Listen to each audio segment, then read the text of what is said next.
La rimozione dei tavolini dal plateatico da parte della gestione del ristorante americano KFC in Piazzale Stazione non meraviglia chi abita da quelle parti.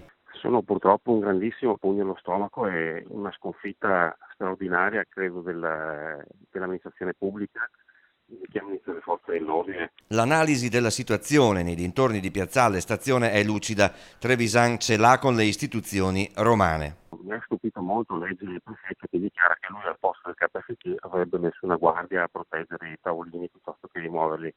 Peccato che non si sia accorto che la guardia è sempre stata lì in mezzo ai tavolini, non è stato granché efficace. Evidentemente la presenza delle divise è quello che manca. Io penso che almeno nei orari serali, durante il fine settimana, un presidio delle forze dell'ordine in zona dovrebbe esserci e invece non c'è mai stato. Per la stazione va bene la politica dei piccoli passi annunciata dal sindaco, mentre non va bene, dice Trevisan, complicare la vita ai residenti nelle zone calde della città. Il riferimento è ad alcune affermazioni del passato del questore che avrebbero, dice, screditato la vigilanza privata che i residenti di Piazza De Gasperi pagano per vivere finalmente tranquilli. Lo Stato va contro le persone? Si chiede. Spunta le armi ai vigilanti, ne ha addirittura credo inquisiti un paio perché hanno fatto degli interventi. È una cosa pazzesca, è una situazione allucinante. Sembra che le forze dell'ordine, non le forze dell'ordine, ma chi governa le forze dell'ordine sia contro le persone a favore dello Stato.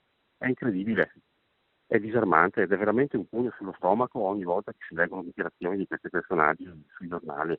Ne abbiamo tutti quanti le scatole piene.